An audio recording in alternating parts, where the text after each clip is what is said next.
Hello, people. Welcome back to the Tech of Tomorrow podcast, the show where we believe that the real technology of the future are the humans building that future. Today, my guest today is the founder and CEO of Minespider, a tech company that provides blockchain-based traceability solutions for the mining and raw materials industry. His name is Nathan Williams, and before we say hi to him, I just want to ask you to remember housekeeping notes. Like the show, follow on YouTube because the channel is fairly new, and leave a comment if you really like this content so that I can know what to bring you next time I have a guest on or next time I have Nathan on. Now, Nathan, with the housekeeping done, hello and welcome. Thank you so much for having me on your show. I'm happy to have you. And it's funny because when I contact people about the show, they give a range of answers. Yours was probably the most excited or upbeat one, which made me really happy. The I'm in it for the fame. I'm in it for the fame. I just want to be in front of people. That's me. Yes. A lot of people, if you ask them, do you want to be famous or do you want to be rich? They'll say, I want to be rich. And the reason is because they would like to have the resources to do and the things that they want to do without the pressure of people recognizing them. The fame comes with a lot of pressure. But there's a different way of thinking of fame. At least in a small context, is that I'm naturally a little bit shy. And when you're in front of people, if you're speaking in front of an audience, people are the ones coming to you and asking you questions. You don't have to approach them. So I never thought of the shy guy angle to fame. I think I like it. As I told you, as I told you before, we were on air, I'm a former shy guy. So I do see the value of being on a stage and people come to you rather than you having to do your own intro, walk up to people can be stressful on somebody's social battery. exactly, it's one of these things that say tongue in cheek, but at the same time, there's a nugget of truth into it. And also there's degrees of fame, right? You can be Joe Rogan, who cannot have a moment of peace in his entire life, or you can be moderately famous, like Alex Within your Formosa. niche, Yes. exactly. Listen, No, this is and this is the beauty of being a founder as well, is that you've got a degree of fame within your niche. Like everyone wants to talk to the founder of a company because you're the face of the company. You maybe are the one who came up with the idea for the company. You designed the company. You are involved with most aspects of the company to some degree. And so even if your company is small, you're the person that people would like to talk to. I know a number of founders who sold to larger companies, and they were very happy to sell. But at the same time, you could hear a little bit of sadness in their voice because even though they've got much more money, they've got more people reporting to them, they're in a higher position in a much larger organization, but yet they're still somewhere in the middle. And so, does anyone really want to talk to them at an event? They've lost a little bit of the sparkle that made them special. And a lot of founders, after a certain handover period of selling to a bigger company, will want to go and start something else just because part of that entrepreneurship drive is having a project that you're building that you're in control of, something that's yours. so what brought you to being an entrepreneur in the first place, and when did you start? It's funny, looking back, I've been an entrepreneur most of my life. And I tried a number of different approaches to starting my own business, even from when I was quite young. And they didn't always succeed, but I always had this idea of, okay, I'm going to build up a business. And it's funny, only looking back do I really see myself as having this through line of being an entrepreneur who learned more and more and then learned how to do the things that he didn't know how to do. Like it looks like a very smooth path when I look back and then I tell the story. But I think realistically, it was a very bumpy road. And I took jobs with bigger companies and smaller companies, and they weren't always a good fit. And then I tried something new. In all of my experiences, I was always keen to learn something. I was never happy doing my job within the organization and not want, like, I needed to know how it fit into the bigger story of what the organization was doing. And um, and eventually I did try, like, I had a jewelry business with my wife at one point. I had a small software company that I started where I was the CTO and the programmer right out of university, which is, it was during an investment bubble. So I'm not sure I was the best choice, but there was a lot of demand for programmers back then. And then later, I tried a number of startups. But really, what happened was I ended up going back to school to get my master's of business administration at one point because I realized I was missing some key information to make a business work. And I didn't know what I didn't know. I just know there was something missing. And I wanted to go and learn from people that had more information than I did. And there were a bunch of factors that drove me back. But honestly, that was an inflection point for me, was doing a formal degree. And it's funny, in the entrepreneurship world, you get a lot of people that say you don't need a degree, you don't need a business degree, but and maybe you don't. But for me, it was super helpful because I didn't know how to think about running a business. And just looking at people who had been in big businesses and small businesses, who'd made business plans, who had marketing plans, it exposed me to a lot of information that I wouldn't have normally had. And then in, well, I guess about 10 years ago now, I graduated and a lot of my friends had left Montreal, Canada, where I was. And so my wife and I said it's time to start somewhere new. And we had heard good things about the Berlin ecosystem for startups. And so we moved sight unseen. I didn't have a job. I just applied for a visa and we came over. And I became part of the Startups Association here in Berlin.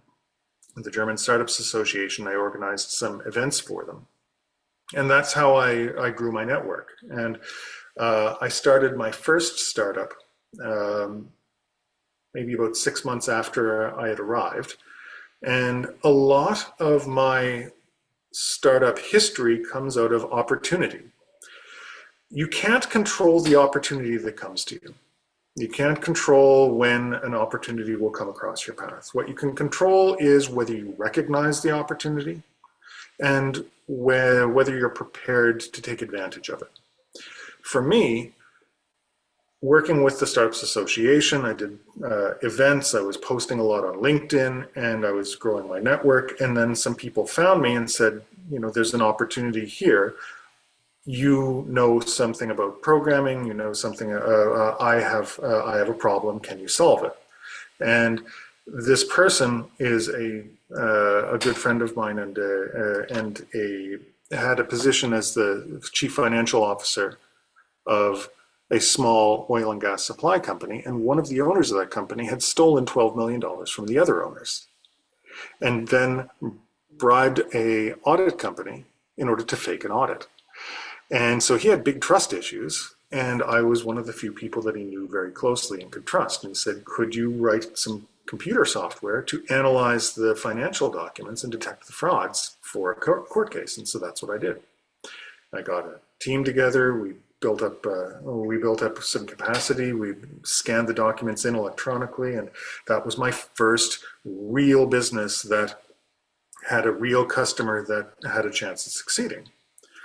And then after that one came to its natural conclusion, I had a set of software developers and some capacity for data analytics.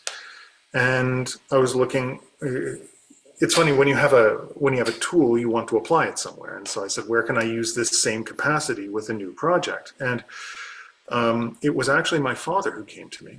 And he said that he was having trouble with a big data problem in his work.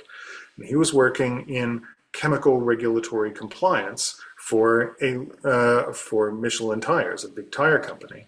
And they had to do a bunch of reports on hazardous chemicals that they were using, and the data on them was changing daily, and he was having trouble keeping track of it.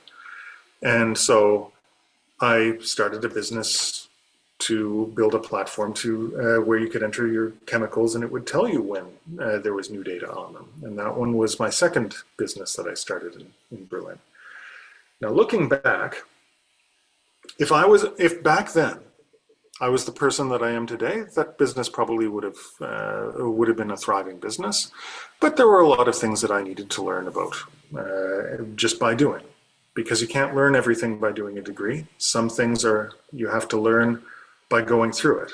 And a lot of elements of business do need to be experienced and maybe coached, but you can't just learn it from a book.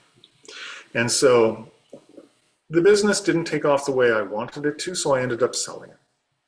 I sold it to one of our competitors back a number of years ago, and then I was looking on to my new adventure.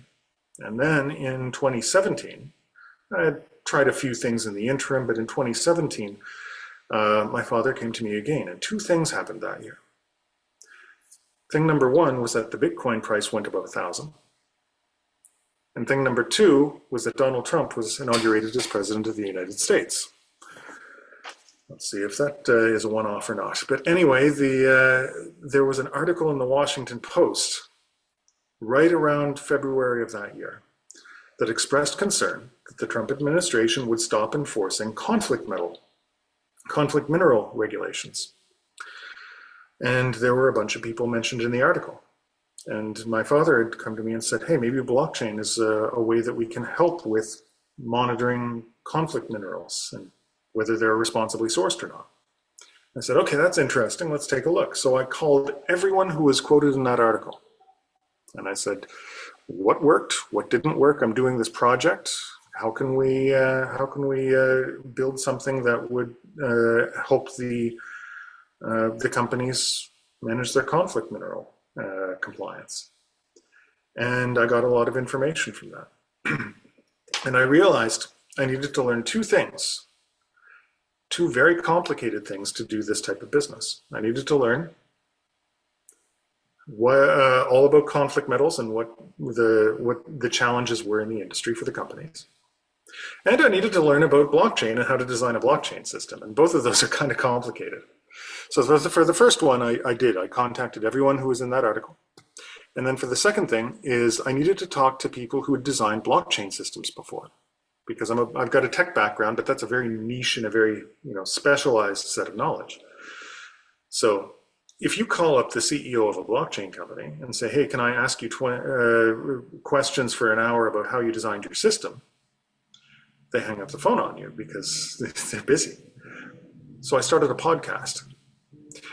Because if you call up a founder of a blockchain company and say, can I interview you for an hour about how you designed your system, they're happy to be on. And so I ran a podcast for about 2 years, called Analysis in Chains, and started in 2017. And where I used that as a way of meeting people and learning about blockchain design, and it gave me a fair bit of credibility in the region. And I used that knowledge to write a white paper and design a system that would work at the end of that year.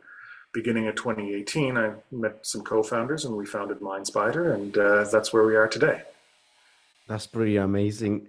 I love the role that your father has played in the several steps in your life. He seems to be like a very creative mind, right? He comes up with ideas. What is his background? He's a medical doctor. Okay, smart guy. Yeah, he was a medical doctor that went into occupational medicine to help people recover from injuries, and then his role evolved where he started learning about chemical compliance, and then he was doing toxicology and hazardous chemical management for this global company, and did that for many years before his retirement. And then he came up with he came up with a problem, and then we put me together with him, and then that's what a startup is a problem and a solution. and we designed together. And then after his retirement, he joined the company and does a lot of research for us. That's amazing. I love family stories like that. What would you say was the biggest challenge at the beginning of Minespider? I mean, when you're starting a company, everything is a challenge. The biggest challenge with a lot of companies in an emerging market is figuring out the business model. And that's going to be number one for any type of company that is doing something that's really, really innovative. It's one thing to say, okay, we can come up with a new technology. We can make an AI. We can make an AI that's going to do cool things. We can make a blockchain do cool things. But coming up with a model of how do people pay for it? What value do they get out of it? What value do they put into it? What's the, what are the touch points between this platform and the actual product that the person experiences? There's a lot that goes on in there. And it marks the difference between what's called a blue ocean environment and a red ocean environment. If you have a lot of competitors, then what you tend to do is take a lot of the business model and then you change one thing to add a lot of value. You can make a big change to a business model like Netflix did. I mean, think of Netflix, right? What did they do? They had physical stores where you rode up in your car and you rented a video and then you went back home, and they said, we're going to compete on them by doing the exact same thing, except we're innovating on the business model. You pay a subscription, we send you 3 CDs, then you send them back when you're done with them, then we send you more, right? So, and late fees, and it was a business model innovation. The challenge when you come up with something that isn't competing with an established and existing market is trying to find how you fit in, right? And often that can take quite a long time. Airbnb basically spearheaded this idea of a sharing economy, right? They were one of the first companies to be a sharing economy. And that took them years to be able to get to convince people to stay in someone else's house or apartment as a business model.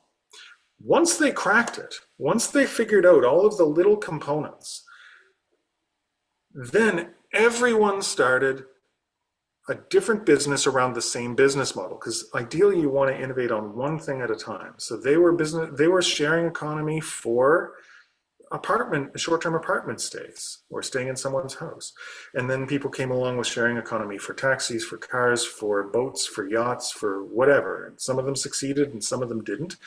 But that business model part is super, super tough to crack. Coming up with that innovation, everything else will fall into place. I'm as a consultant who doesn't work much with startups where I have like one client in that environment, because it's hard to consult pre-product market fit because a lot of things change all the time, every week or every minute. How can founders, because my focus usually is all about the customer, how do we translate what we do into value to them? But as you said, that doesn't necessarily entail innovation, because innovation might be something that we don't know yet how it delivers value. We just know that it disrupts the way that that others currently deliver value. So how do you balance that, the value delivery to customers and the innovation drive that every tech startup aspires to have, and honestly is what most founders are in the game for, to innovate, to disrupt? How do you balance that? I don't know. Fair. No, but I do have thoughts on this. I don't know if there's a right answer. I think that one of the things that we have to be a little bit comfortable with is that the idea of the VC-backed startup unicorn is a little bit like playing the lottery. It is. It happens. People win. And it's a lot of factors coming together. Some of them you can control. Some of them are completely lucky. And even the ones you can control are really complicated. There are many, many factors around timing, around structuring the business, around the partners and the team that you put together, and many, many things that will go into making a unicorn. But it happens. We tend to think of the tech startup world as building a super scalable product to be the next unicorn. And so we tend to be biased toward the hyper innovative approach as founders, because how are you really going to make a unicorn if you're not hyper innovative? If you go into sort of a red ocean and you innovate on one element that gives sort of a 20% more benefit to the customer, you can build a solid business. But you're probably not going to eat the entire market. And a lot of the unicorns that we know and we think of started eating the entire market with a very novel innovation, for sure. But the adoption of the innovation was very, very slow. It took years for Amazon to take off. It took years for Uber to take off. And if you really think about it, the innovation side wasn't what caused them to massively take off. It was the beginning, right? The idea I could order a book online, or the idea that I would have a map that showed where my taxi was so I could predict when it was going to show up. Those were super useful, but that wasn't the innovation that made them unicorns. What made them unicorns was that they were using access to capital markets to undercut all the competition. And if I had $50 billion worth of investor money that I could use to give super cheap taxi rentals to people, and then combine that with the innovation, then of course it would have a huge chance to take up to eat up the market, and then you capture value later. Because all of the unicorns lost money for a long time with the idea that they were going to eat up the market and then extract value later. And it's just an important note to keep in mind, because as entrepreneurs, we tend to get lost in the idea that, it's just the innovation side. It's just, what I can invent. But the innovation also has to happen on pricing, on market strategy, and on a number of different angles in order to grow that big. When thinking about how to balance that, the question is, who is on your team, and how much do they buy the vision? To become the next unicorn, you need to have the investors buy the vision as much as your internal team members, that maybe we're not, super profitable today, but we're showing other metrics, growth metrics, that show we're in line with our strategy, that people are using this, that it's taking off, that we're following the exponential growth curve, that there's a shift happening in the market, that the new way of doing business will be ours. And if everyone is on board with that, then you get the resources in place to follow the playbook and make it happen. If people aren't aligned, it becomes more of a challenge. And not everyone might be aligned, right? It might be that some of the team wants to create a stable business. Maybe the team is interested in creating a profitable business for early on, and that doesn't mean it can't be really great. You can still make a $50 million, $100 million business, even $1 billion business,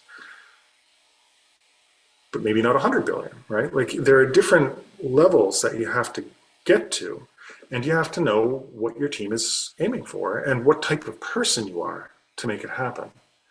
And I think that fits into your innovation strategy.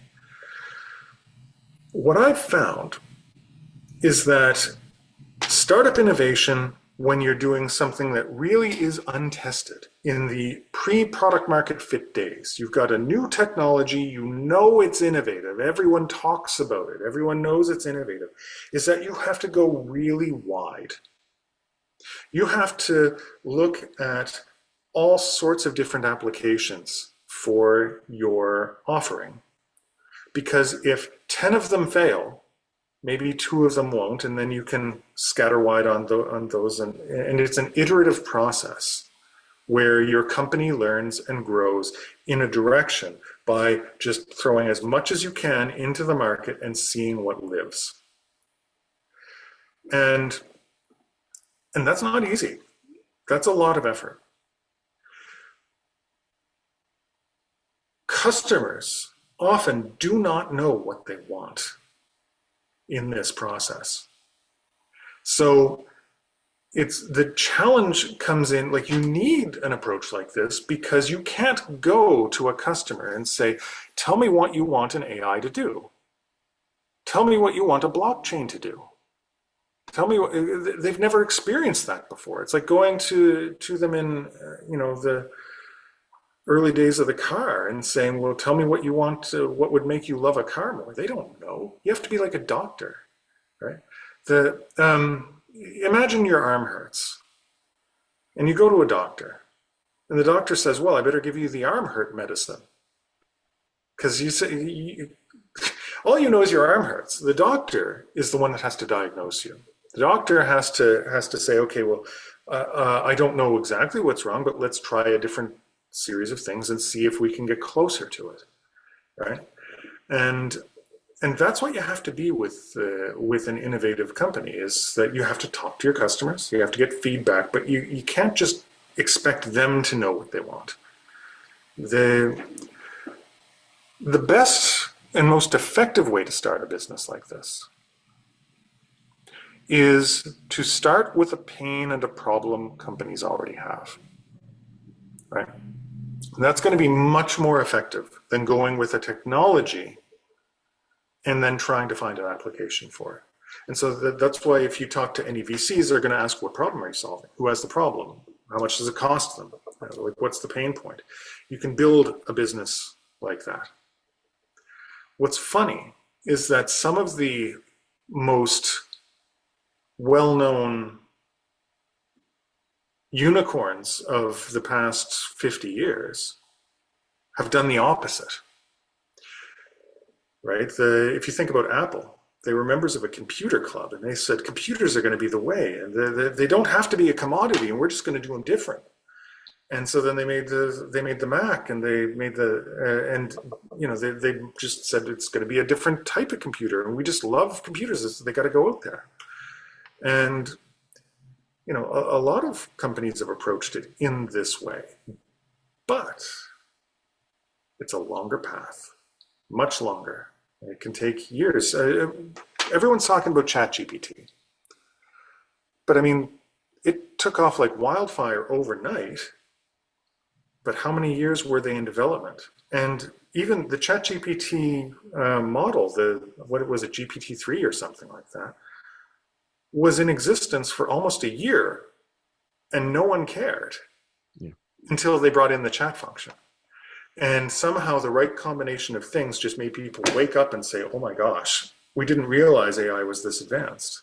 It's not like it was hiding, but the approach of just loving the technology and getting in and building something and saying the technology will find a way, and applying it to 50 different areas and hoping some of them stick, and then trying again with 50 new areas in a direction, and is a very expensive and slow process. But that's the process that will get you to something no one has ever done before. As opposed to the other approach, which will get you very good and investable businesses much more reliably. And unless you absolutely love the technology that you're doing, I'd 100% recommend the second way, which is find that problem first and solve the problem. Agree. It's what I tell people all the time. And I've coached some new business owners, and they always have especially people with a tech background, they always have this idea, I want to build something great, something new, something amazing. Okay, but do you also want to be profitable and make money and not have to get a job again? And they Hmm. go, of course. And they go, then start with the clients, give value to somebody, make money to somebody, or save money to somebody, fix a problem they have. Then when you're ahead in your journey, start innovating on that thing or on the thing you want to innovate on. It's just there is that trade-off, right? Like you said, there is a trade-off. Either you go for Absolutely. the vision or you go for the practicality or the pragmatic way. And we all know the stories of Steve Jobs and Steve Wozniak with Apple. We all know the stories of Bill Gates, and we all know the stories of Jeff Bezos, and and the stars of innovation at different points in innovation history. But there were a lot of people that loved the technology whose businesses died. Mhm. And we don't hear those stories. And there are a lot more of them.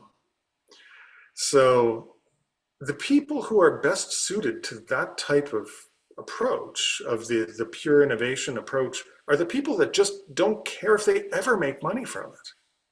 They're the people who just love what they're doing and love the technology and have to see something live.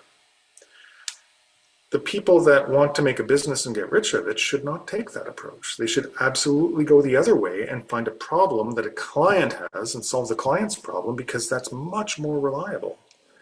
And It's it's so easy more to in line with their romanticize. personality too. Yes, it's so easy to romanticize, right? Because we see we see the fruit of that tree, meaning we see the fame, the prestige that comes with being a Steve Jobs type of guy, the books written about it, the movies made on these people, and of course, as humans, we want part of that, but we don't see the roots of the tree and what it took to get there, which is it's massive outliers. We're talking about human outliers, and just I think the mistake is that when somebody measures themselves against that model, we're talking about survivor bias.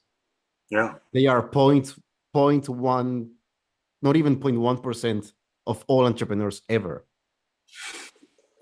And of course, we look at them and say, yeah, I could do that. Yes, we do. And regarding Minespider, right? You went through that path. You got funding. You grew the company. What was it like before getting funding, and how did things change once you got the funding? There is never an end to a financing round. There's only the beginning of the next financing round. um, we've gone through a number of different eras at Minespider, and let's be clear, we're still a small company, right? We're not very big. We are, I would argue, one of the leaders in our niche, and I would say that the niche itself is in the early adopter phase of that technology adoption curve. Like you've got the pioneers, the early adopters, the early majority, late majority, and the laggards. And I think that we're still in the early adopter phase, where you've got more and more companies that are interested in digital product passports, in traceability, in the idea that we should know where our products come from. We need help with compliance to different laws, that supply chains should be transparent and not opaque, that circular economy should be possible so that we don't live in a wasteful society. Like, all of these things are ideas that are coming together to make an environment where Minespider will be part of that early majority, where it will be normal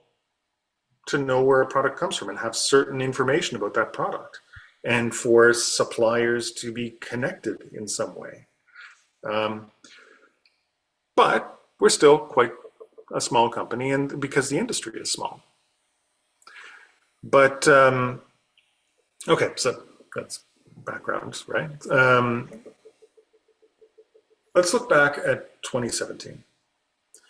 Back then, before the founding even of Minespider, I was on my own.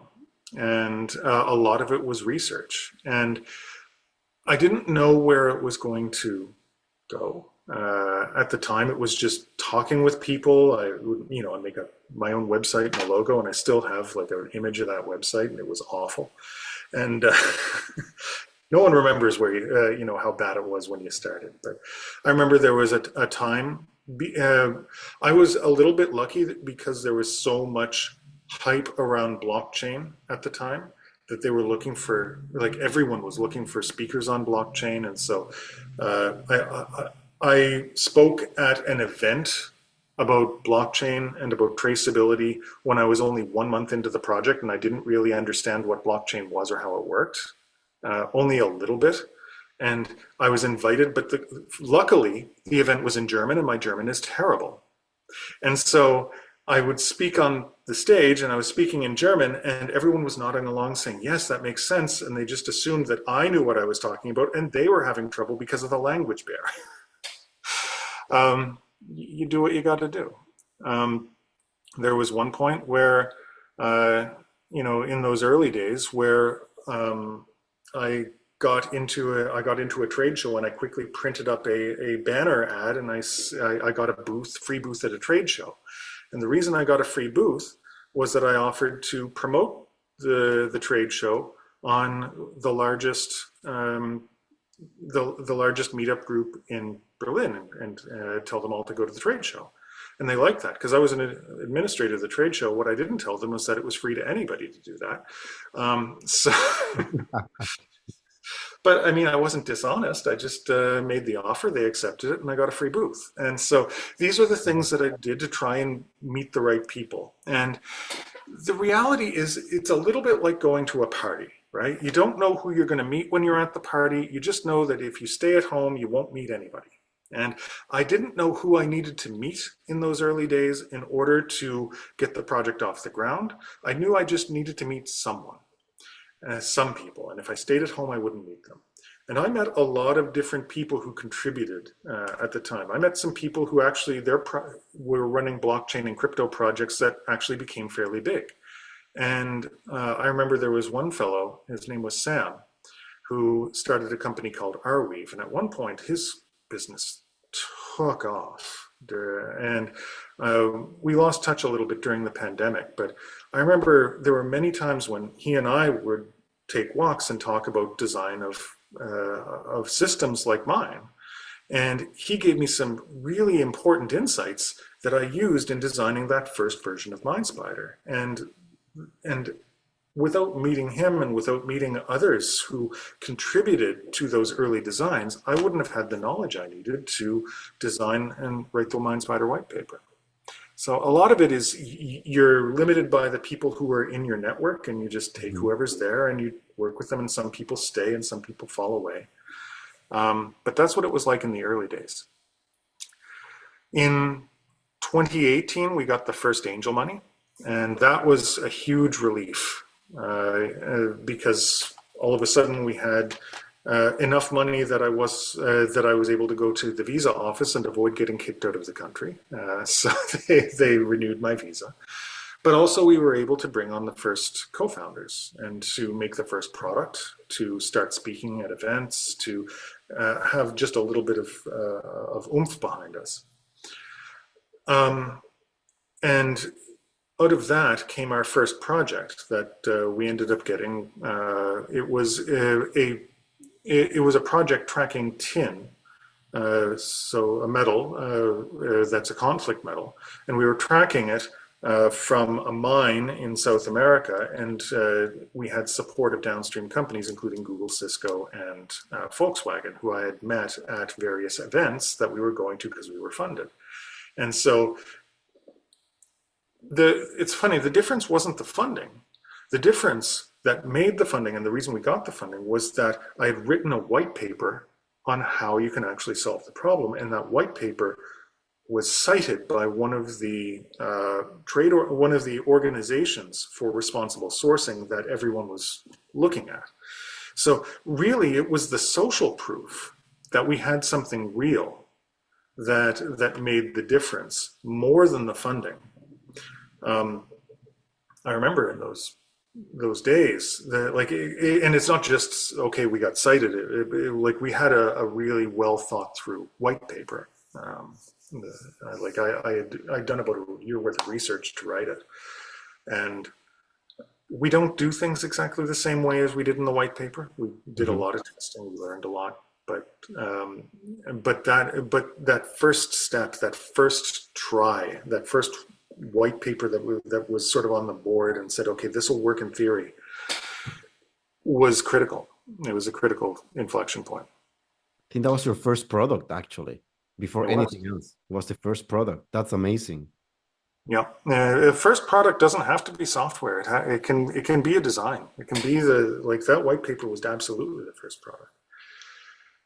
2019, what happened was we were awarded some some money from the European Commission. So we had applied for a grant program where we got a research grant to develop out the system based on the learnings from our first projects.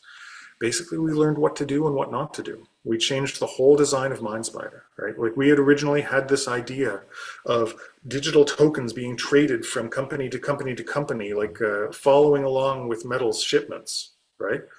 And that's a good idea, right? You've got a metal shipment and then you have a digital twin of it, and then they just follow along the supply chain. Makes sense. The only problem is, in reality, that's a really hard thing to do. And part of the reason, like there are like many reasons, but the biggest reason is that metal transforms. You have rocks that become concentrates, that become metals, that become components, that become a car or a piece of electronics or something like that. And a digital twin, if you're trading that along, what it does is you have to freeze it because it's a metal twin, and then you have to make a new thing for a component, and you move the component, and then you have to freeze that somewhere, and then you've got to make a new electronics twin. It didn't work very well in practice. And so we created a new system where it wasn't as focused on the trading aspect, it was focused on that history aspect. And so the way the system works now is much more effective for the way supply chains really work. It looks and feels a little bit more like an invoice or a packing slip, where you get a digital record and you create it, and then you list who it's going to. You don't have to send a digital twin, you just list who it's going to and on all the information about the product and where it is. And it just exists. And then the other person can access it, and then they make their own for their own components. And then you can still link them together, but because they haven't had to change wallets, they haven't had to exist as an NFT in any form, it actually streamlines the traceability process, and it also mimics a workflow that companies are already used to, right? They already make packing slips, they already make invoices. They don't need to learn how to do crypto trades in order to track supply chains. And so these were the things that we had learned from doing those early projects, and getting that money from the European Commission allowed us to build out this system to handle the way the market the way the market really operates. So that was the next big milestone in our development. So, at the current state, where do you see Minespider? By the way, I love the name. Where, something I didn't mention at the beginning. Where do you see Minespider in 5 to 10 years? What's the vision for the company? Sitting on a beach, drinking Drinking a margarita? making margarita, yeah. So first of all, let me tell you about the name Minespider, because it's a fun story. At the beginning of 2017, there was a lot of interest in blockchain because of the price of Bitcoin, and most projects that you saw were either tokenization projects of some sort, or financial projects of some sort, or shitcoins of some sort, right? But everyone was looking at what could a real world big business opportunity be with crypto. That's what everyone was talking about back then. And it's funny because we don't even use crypto anymore. We like blockchain is a much smaller role with the way Minespider is today. But back then it was the crypto blockchain, that's what it was. And I was looking and brainstorming names with my dad, and we said, okay, here's what we got to do. Everyone is going after supply chain as the next big thing, and we've seen a lot of companies come up. We have to just make a list of names we will never use. So no block, no chain, no trust, no trace, no circle, no sphere, no no ledger, no, right? Just block out absolutely everything that everyone else uses, right? So we didn't want to be confused with 50 other companies that had all slight variations of the same name. No recycle, no cycle, no, nothing like that could be part of the name. But what I did see was a number of companies from previous years that used a naming convention where they used an animal along with what they were doing. So you can remember SurveyMonkey or Mailchimp or TaskRabbit, right? Like it was the animal was the thing that did it for you, like a little robot, or like you have this image of a thing doing a task for you, and then you have the first part of the name being what you want the animal to do. So SurveyMonkey or Mailchimp or TaskRabbit or Minespider. What does Spider do? Crawls the web looking for information, right? Crawl on the web, and it was for mines. So that's where we came up with the name. All right, that was an aside. You asked me a different question. Yes, by the way, before we get to that, I really like it because I'm always big on standing out somehow. I've all my biggest philosophy this year especially is that the best way to differentiate yourself is to connect with your customer, which is what nobody else is doing, especially in our industries, tech and stuff like that. Everybody's so focused on themselves, they don't communicate to the actual customer. But the other thing is naming, because so many companies have these names that are very similar. And it's like in the cloud space, IT consulting, there's always a company that starts with cloud something. Like in the outreach space, there is always Salesforce that spun out all the sales ads, some ad specifier to their name. So I love how you looked back at what used to be old conventions and brought those old conventions into the new naming to differentiate yourself in an industry that was back then pretty much based on hype. So really congratulations on that, because really smart play. It's funny. Sometimes you never know what's going to be big, a big decision, and what's going to be a little decision. And in a lot of ways, maybe you could argue that the name was a little decision, but it really does stand out in a crowd of, like, I know so many companies that use circle, sphere, trace, trust, ledger, chain, block, and all of those naming conventions. And a lot of them do get confused, especially if you're talking to customers that are around the world, and English isn't necessarily their first language. Like it's very easy to confuse one for the other if they've got similar names. So yeah, you never know what's gonna help you stand out. But absolutely, the biggest danger you can have as a startup is not standing out and not being memorable. I would say for any company, there's nothing worse than a confused customer. Confused people don't buy. It's Yep. a fact. If they don't understand what you do and they think you're somebody else, they will not buy, because there's just not, you cannot build that trust. It's unclear. Now, the question was, the second part of the question was, where do you see Minespider then in 5 to 10 years? 5 to 10 years is going to change a lot. Okay, so the thing is, you have to understand that Minespider is a traceability system, right? We make digital product passports, we make battery passports, which is basically unique identifiers that go on products or on batteries, where you scan it and you get information about it. They're required by law in a lot of places. Europe is one of those places. And it's going to be not just there. You need this type of software in the US, Either you need it in China, you're going to need it in Japan, and you're going to need anyone selling to Europe is going to need it. And eventually, what's going to happen is that there's going to be a bit of standardization around it. The next big deadline is 2027. That's when every battery that is an electric vehicle battery or an industrial battery or a light motor transport battery, for the cars, the e-bikes and the scooters, will need a battery passport. That means that they'll need a unique identifier for that battery with all the information that's required. Static data about identifying the battery, as well as dynamic data about this current state of the battery, like everything that's needed by 2027. And there'll be 30 million batteries on the road. That's a lot. And that's just the electric vehicle batteries, right? And then you've got when you're looking at the industrial batteries and all of the scooters and it's massive. And it's important. It's important for the safety of people. They need to be able to know who made the battery. Where did it come from? There's certainly supply chain issues, like were slaves involved in making this battery, and that's important.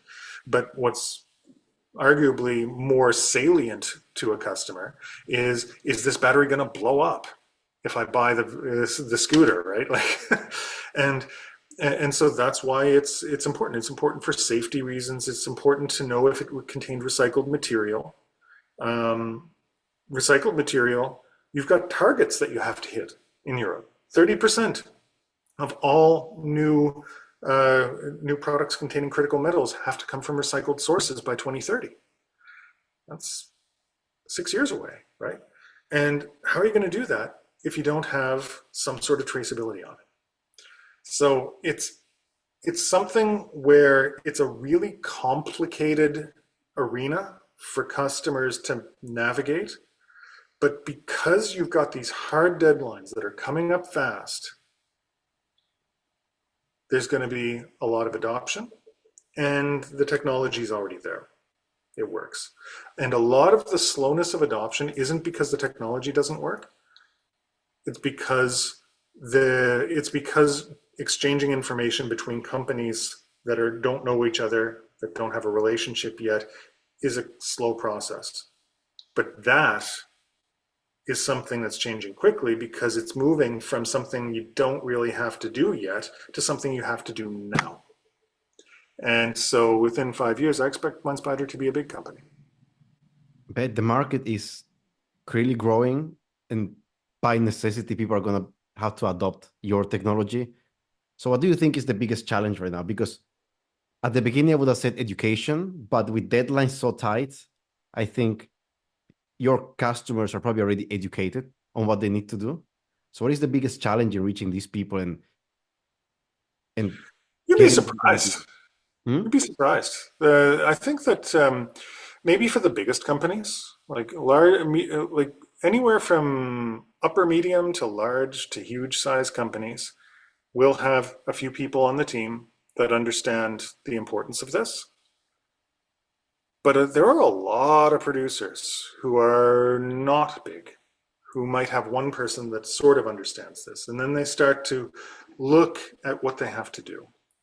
And they read through the battery regulation, which is 1,000 pages. Then they read the eco-design regulation, which is 1,000 pages. Then they read the Critical Raw Materials Act, and they're wondering, like, well, how do I do this? And it's not that bad, right? But a lot of it comes with just having a solution that says, look, we read this, we get it, it's tough. Here's how we start, here's the roadmap, you'll be compliant by this date, and giving sort of a path for them. And so there is a lot of education that's required. And even among the companies that have a dedicated team to this, the bigger the company, the more complex their supply chain. I mean, we tend to think that wouldn't it be nice if we had a QR code on our cell phone or on our car where we scan it and we can see who made it. Wouldn't that be fun? We could see who made the battery. But an auto manufacturer has anywhere from 5,000 to 20,000 tier 1 suppliers. And then if you start looking just at the batteries and say, okay, well, we'll map that out, you can get into thousands or tens of thousands of suppliers by the time you reach the metals stage of the supply chain. And it's not all big companies. A lot of them are quite small, and they don't even know that they're in an automobile manufacturer's supply chain. So it's the task for someone at a car company is monumental because they've got to get all this data, right? But a lot of companies will approach this problem, and what'll they do? They'll say, we need to build a solution that will pull data out of the supply chain for our customers, right? Well, like we gotta build a technology that will issue questionnaires to your tier one suppliers, and then they send them to their tier twos, the tier threes, tier fours, and we pull this information back and put it into the car. Because it makes sense, right? The downstream company has a big problem and they've got money. So they would be the way that you would solve this, right? But I think that's the mistake. And if I had to differentiate Minespider with just one point from my competitors, that would be the point I would differentiate on, because I think that that is an unrealistic way of solving supply chain transparency. I think that by 2027 or maybe 2030 or whatever, most companies will be giving this data anyway because they have to. All the downstream companies need it. All the companies that are going out and making cars and making electronics need this data, and they're asking for it. And at some point, it'll just be a matter of doing business. If I'm selling to these companies, I need to provide this data. And I think that building these solutions where you pull data out of the supply chain run into problems. Like, does everyone have to use the same solution? Does the whole supply chain have to use one provider? Companies don't want that. So what we did is we turned it around and we said, well, what if the features and the real innovation happens by not pulling data out of that supply chain, but what if we made it easier to become traceable, to become transparent, and to push data to your customers? And so that's what we built around. And that's and it still will track and it will still connect the supply chain. But the idea here is that it's easier to give data that you have than to pull data from other people that you don't have. And I think that there's definitely room in the market, especially among the smaller players that really don't know what they're doing, to help them. Imagine for a second that we forget most of the things that you would want to know about your supply chain. Like, let's forget about forced labor and where things come from in origins and all of that stuff. Let's just look at one factor: carbon emissions. Everyone cares about carbon emissions. If you produce a product, you have carbon emissions that you emit directly, right? You burn something, you make a product, you have energy, and then if that's your scope 1 emissions. And then if you take into account the electricity that you're using, that maybe other people burn stuff to generate, that's your scope 2 emissions. But the real question is around scope 3 emissions. What about your suppliers? What do they emit? And what about their suppliers and their suppliers? How can you calculate scope 3 emissions, right? Well, approach number 1 is we could send out questionnaires and ask about these emissions to all of our suppliers. But each of these companies is really big and really slow. And if you've got 20,000 tier 1 suppliers and maybe 100,000 tier 2s and tier 3s, by the time they get back to you, maybe years will have gone by. And if you get all this information, you put it all together and you say, okay, now I know my emissions. It's 60 gigatons. How does that help you? What are you going to do? Buy 60 gigatons worth of carbon offsets? There aren't that many. All you've done is waited 3 years and done nothing, hoping to get some data back. Flip it around. What if everyone was just disclosing their scope 1 emissions? Then the next player up the chain can take that and put it together and disclose their emissions. And there's not a 3-year delay, is what the point. Maybe if they wanted to be net zero, because most companies now, at least larger ones, have net zero strategies, then they worry about, we got our scope one emissions, we'll make those net zero, we'll offset those, and we'll send it forward. And then you can buy sort of a partially offset or inset or whatever product. It's not perfect, but it's immediate. You can do it today, right?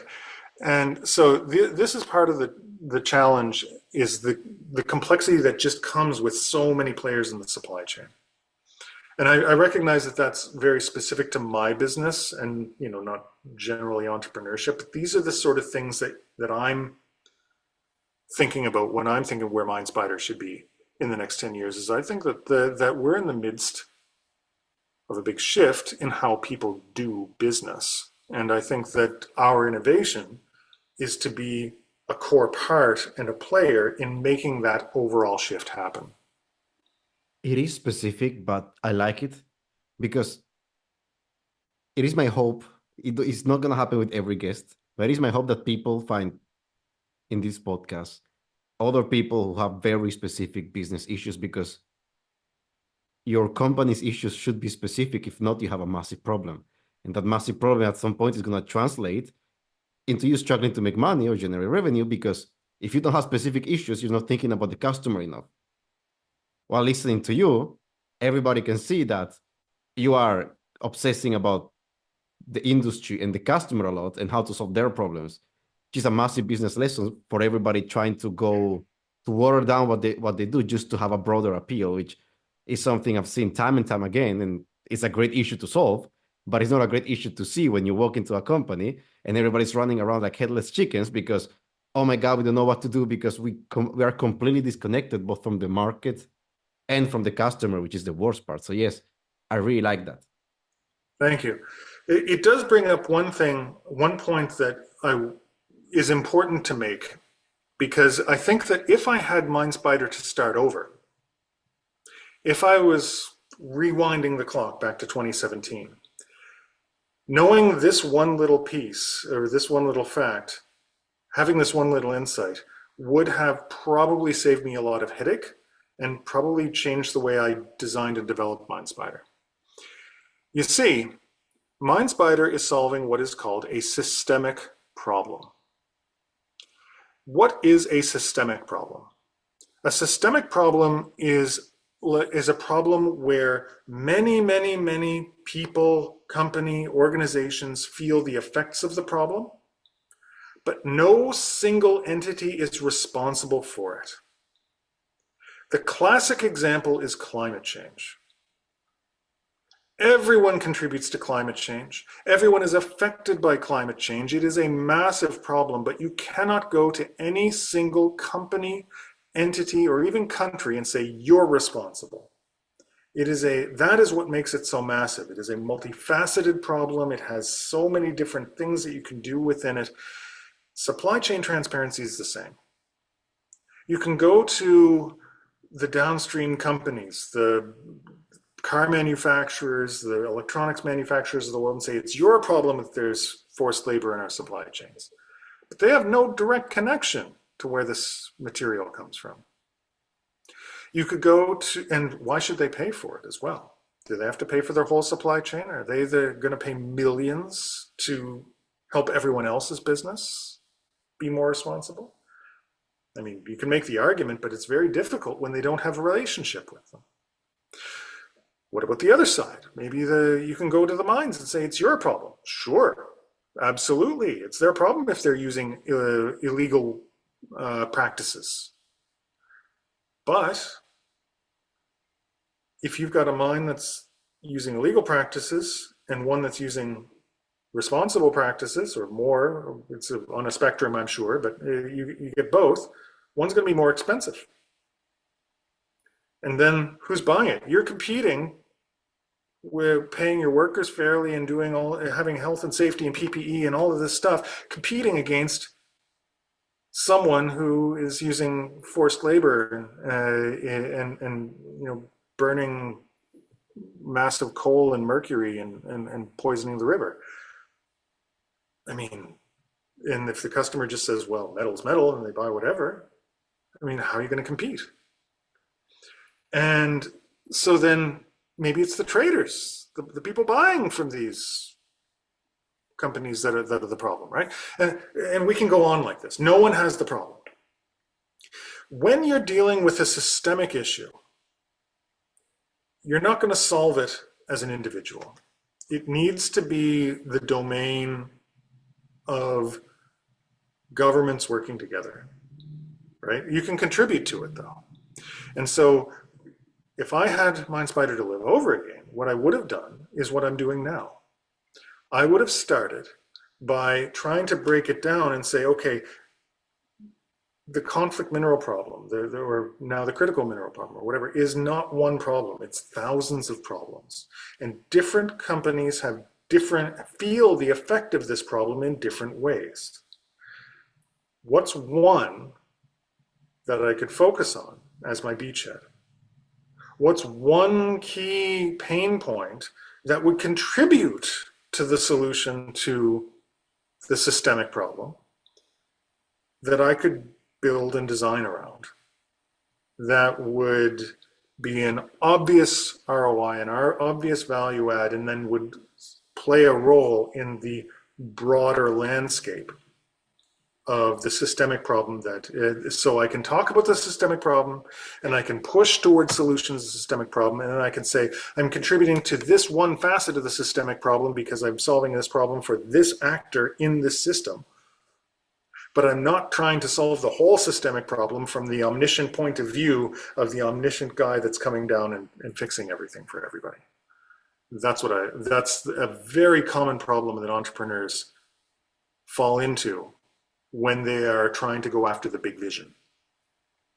Yes, I mean, I agree. I love that perspective. That left me thinking. I think I spent the evening thinking about this. Solving systemic problems by just taking an element of it.